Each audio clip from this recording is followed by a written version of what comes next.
Salut, c'est Seb. Alors aujourd'hui, eh bien, écoute, j'aimerais t'aider à trouver, à identifier le pays idéal. Le pays idéal pour toi, pas forcément pour moi. Et tu vas voir que c'est quelque chose qui est extrêmement subjectif. D'ailleurs, reste bien jusqu'au bout parce que je vais te partager deux choses. Le premier, ça va être un outil qui va te permettre d'évaluer en fait les différents pays et pouvoir les comparer. Et puis deux, je te partagerai un petit guide de différents pays d'une sélection que j'ai pu faire en Asie qui te donnera déjà beaucoup d'indications et te mâchera un petit peu le travail. Si tu ne me connais pas encore et si tu découvres cette chaîne aujourd'hui, bien sache que je suis expatrié en Asie depuis 2010, je travaille sur le net depuis 2007 et je suis entrepreneur depuis 1999. Voilà pour les présentations, au moins tu sais où tu arrives. Et si tu vois cette vidéo aujourd'hui, c'est que tu t'intéresses forcément à l'expatriation d'une manière peut-être temporaire ou prolongée, peu importe. Mais toujours est-il que la question qu'on me pose vraiment après les visas, la deuxième, c'est qu'est-ce que je pense de telle ville, de tel pays ? Est-ce que oui ou non, moi j'aime? Alors, faut comprendre quand même un truc au travers de ça, c'est que c'est très subjectif, c'est-à-dire que ce qui me plaît à moi ne va pas forcément te plaire à toi, et inversement d'ailleurs. Et puis au-delà de ça, mes contraintes ne sont pas les mêmes que les tiennes. Moi, je voyage généralement seul, j'ai pas d'enfant, toi tu en as peut-être, et tout ça, c'est des paramètres qui vont rentrer en ligne de compte. Mais au-delà de ça, quand tu y réfléchis bien, à l'intérieur même d'un pays, entre plusieurs villes, tu vois que c'est pas du tout la même chose. Et au-delà de ça, en fait, même à l'intérieur d'une ville, tu prends en France, tu as des quartiers dans une ville, dans une grande ville, qui sont plus ou moins sympas. Et puis après, ça dépend quand même de ce que tu fais en rencontre sur place. Imagine, tu tombes amoureux dans une ville, et évidemment, tu vas tout de suite adorer cette ville parce que tu as créé une expérience, une encre positive. Donc tu vois que c'est quelque chose qui est positif. Après, tu as toute une liste de paramètres qui sont plus ou moins importants pour toi. Et en fait, ce qu'il faut comprendre là-dedans, c'est que tu vois, il y a des priorités pour chacun. Moi, j'ai mis quand même certains aspects qui sont plus en avant que d'autres. C'est pour ça que je suis en Asie et que je suis pas à Dubaï, par exemple. Je suis pas non plus en Amérique latine pour des raisons de sérénité. Alors, je sais qu'il y a plein d'endroits, plein de spots qui sont tranquilles, etc. Mais je sais aussi que l'Asie offre une tranquillité d'esprit qu'on retrouve pas forcément partout ailleurs. Mais bref, à toi de te construire ta petite grille en fait. Et ce que je vais te proposer, c'est de passer devant l'écran et de te montrer l'outil que j'ai créé avec mon équipe pour tu vois qu'on puisse raisonner objectivement et plus éliminer le côté subjectif. Le côté subjectif, tu pourras te le faire toi cette opinion en allant directement dans les pays, en visitant un petit peu les endroits, en t'arrêtant dans les villes, en respirant l'ambiance. Et ça, tu vas pouvoir toi le faire parce que ça, je peux pas le faire à ta place. Mais en revanche, je peux te donner accès à des outils, à des moyens qui vont te permettre de comparer objectivement les différentes destinations dans lesquelles tu envisages de te poser.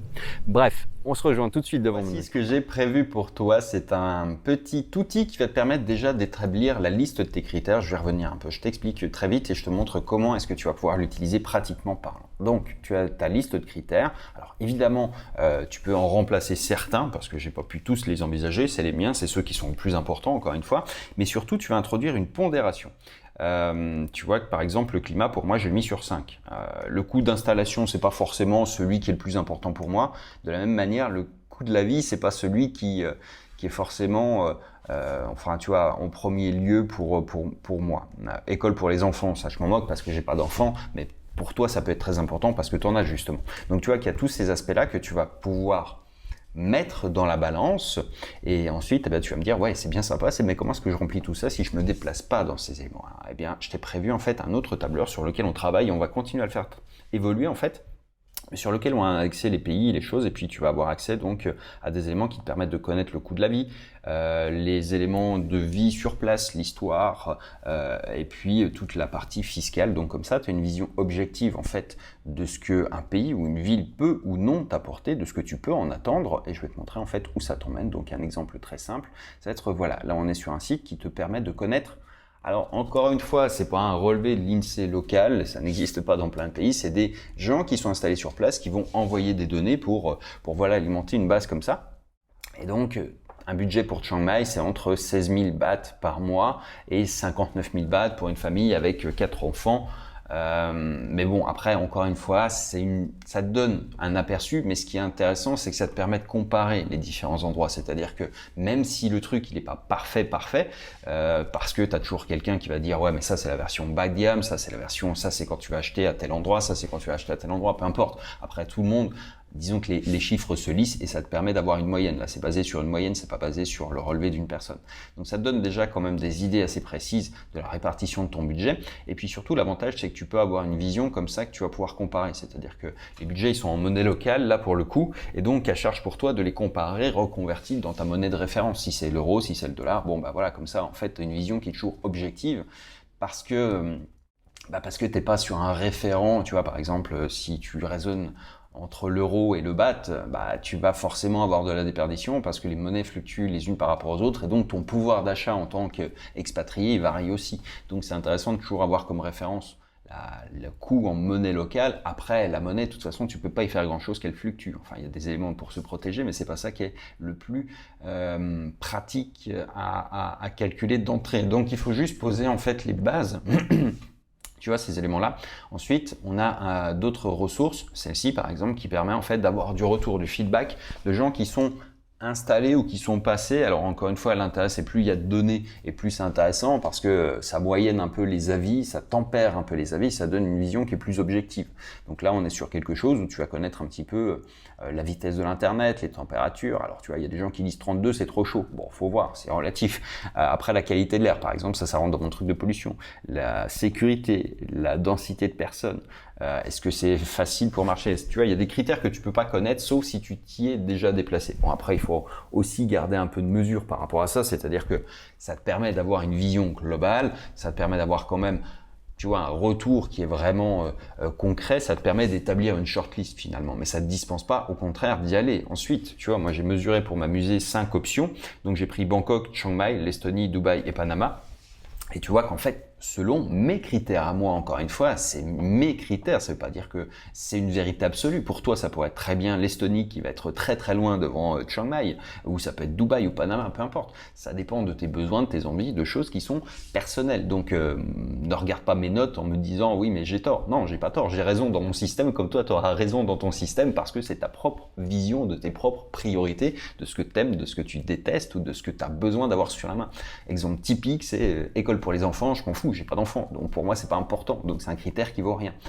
Pour toi ça peut être extrêmement important, comme d'autres aspects. Il y a des gens qui se moquent de la gastronomie locale, moi c'est important, donc voilà, chacun ses priorités, chacun ses choix, et donc si je m'amuse à remplir, et tu vois je me suis amusé à le faire pour l'exemple, tu vois que finalement Dubaï est très très loin dernier sur la liste pour plein de raisons qui sont finalement pour y être allé, tu vois, je tempère aussi un peu mes trucs, mais j'y suis allé et ça corrobore le truc. Alors encore une fois, l'idée c'est de faire un classement, tu vois, de regarder un peu, mais après il faut y aller, il faut confronter un peu ça à la réalité, mais de temps en temps c'est bien d'avoir juste cette notion objective parce que les questions que tu te poses souvent elles sont basées sur est-ce qu'il y a tel truc, est-ce qu'il y a des hôpitaux, est-ce qu'il y a des écoles pour les enfants, est-ce que c'est facile de s'installer, de payer des impôts, combien ça coûte un appart, combien est-ce que ça m'a apporté finalement, est-ce que c'est possible pour moi, est-ce que je vais pouvoir le faire, l'assumer financièrement, est-ce que ça va me plaire. Après tu vois, tu peux rationaliser tant que tu veux, va falloir quand même que tu y ailles parce que même si c'est marqué que c'est bien sur le papier, tant que tu n'y es pas allé, tu sauras jamais si ça te plaît. Donc ça te permet quand même d'éviter, tu vois, plusieurs trucs. Si je l'avais fait aujourd'hui, en fait, cet outil, j'aurais sans doute pas pris la première ville dans laquelle je me suis installé en Thaïlande, qui était Hua Hin, parce que en fait ma priorité à l'époque elle était un peu différente, mais j'avais mal pris en compte certains paramètres, c'est-à-dire que vu que c'était une petite ville, bon, ça cochait la plupart des cases et c'était celle qui était la plus intéressante. Je voulais la mer, je voulais pas un truc trop gros, je voulais pas trop loin de Bangkok, mais j'avais pris un truc qui était finalement trop loin de Bangkok comparativement à l'aéroport. Enfin, du moins, il me fallait 4 heures pour y aller quand ça roule bien. Enfin bref, c'est des trucs qui sont des détails à certains égards, mais qui finalement sont devenus un peu des corvées à certains trucs. Et du coup, ouais, si je refaisais cet exercice, alors aujourd'hui c'est un peu évolué, mais si je le refaisais, peut-être en fait que j'aurais choisi une autre ville justement eu égard à ces éléments-là. Je serais en Thaïlande évidemment, mais je serais peut-être pas aux mêmes endroits en fait. Aujourd'hui, j'applique des critères qui sont indifférents, je bouge plus, donc je suis plus dans une mécanique où je suis moins installé, je suis plus en mouvement, mais l'idée c'est quand même ça, quoi. C'est pareil pour choisir un pays ou choisir une ville, c'est les mêmes critères en substance parce que tu as à peu près les mêmes éléments en fait qui vont rentrer en ligne de compte. Donc voilà pour ce tableur, voilà pour cet outil. Encore une fois, tu as tout. Et celui-ci, je vais pas m'étendre dessus parce qu'on va le faire évoluer, on va rajouter pas mal de choses dedans. Donc tu as déjà la base pour commencer et pour vraiment arriver à faire ton propre classement, ta propre shortlist en fait de pays, d'endroits où tu veux aller et où tu voudrais t'installer, le tout en étant vraiment le plus proche, tu vois, de ce que tu pourrais collecter en data avant de te déplacer, avant d'envisager si c'est jouable. Tu vois, quand tu sais que Dubaï, par exemple, les températures ou que le climat il dure, il il est invivable à peu près 4-5 mois. Enfin, quand je dis invivable, c'est au-delà de mes limites à moi et pourtant j'aime la chaleur, quoi. Mais Dubaï, pour moi, c'est trop. Ça manque de verdure, ça manque de plein de trucs. Bref, mais c'est encore une fois, c'est mes critères. C'est pas forcément ceux des autres. Moi, je connais des gens qui sont installés à Dubaï et qui sont très très contents d'y être, qui sont très très bien et qui changeraient pour rien au monde. Chacun ses choix, chacun ses objectifs, chacun ses goûts finalement. Ça se discute pas simplement, en fait, tu vois.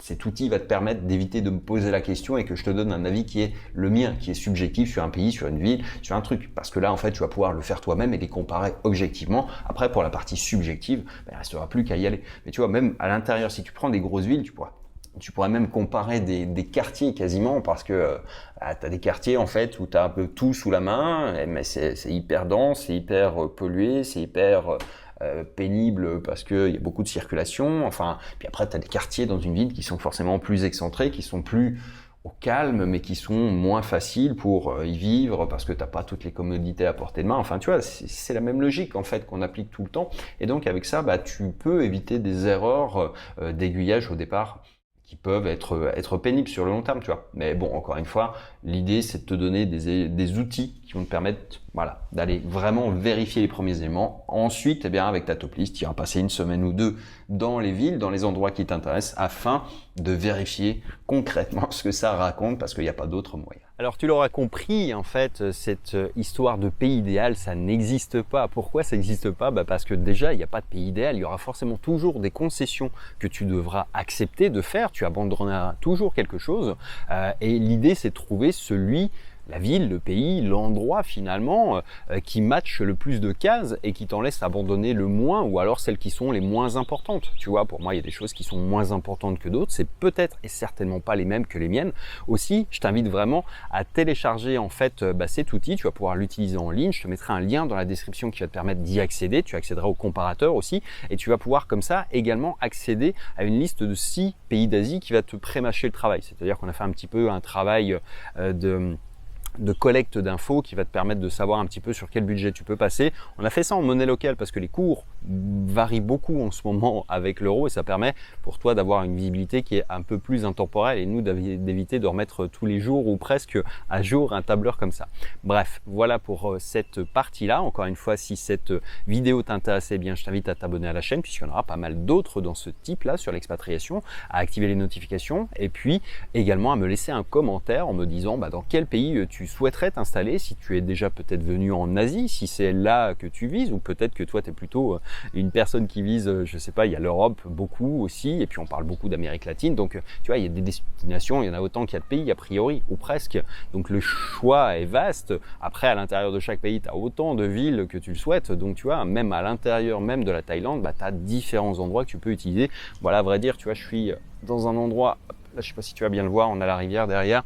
Je suis à Chiang Mai, en bord de rivière. J'aime bien revenir. J'ai habité pendant un temps, mais tu vois que c'est quelque chose qui m'est passé. J'aime bien y revenir 15 jours, 3 semaines maximum. J'aime bien prendre un petit peu la température de l'endroit. Il y a des endroits qui sont franchement superbes, magnifiques. Il y a plein de douceur de vivre ici, mais finalement, tu vois, c'est un truc qui est bien, mais qui me suffit de temps en temps. Et tu t'apercevras sans doute aussi que tes goûts ils évoluent et donc tes besoins évoluent et tes envies aussi, puisque tu adorais un moment, va peut-être te lasser au bout d'un moment. Tu sais, c'est un petit peu comme habiter au bord de la mer en fait. On est tous un peu, je pense, guidés par cette image. Moi-même, quand je suis arrivé en Thaïlande la première fois pour m'y installer du moins, j'ai choisi quelque chose qui était l'opposé exact de la région parisienne où j'étais. Et je suis passé donc du 15e à Paris à des plages avec la plage magnifique telle que tu l'entends. Et puis très vite, tu t'aperçois que quand tu l'as tous les jours à portée de main, tu y vas moins, tu vas te promener, mais tu vas pas te baigner, tu y restes pas toute la journée comme un touriste. Donc c'est vrai que ça évolue avec le temps et c'est important de le garder en tête. Bref, n'hésite pas à me faire tes retours en commentaire de cette vidéo. Encore une fois, à t'abonner à la chaîne et puis on se dit à très vite dans une prochaine. Ciao.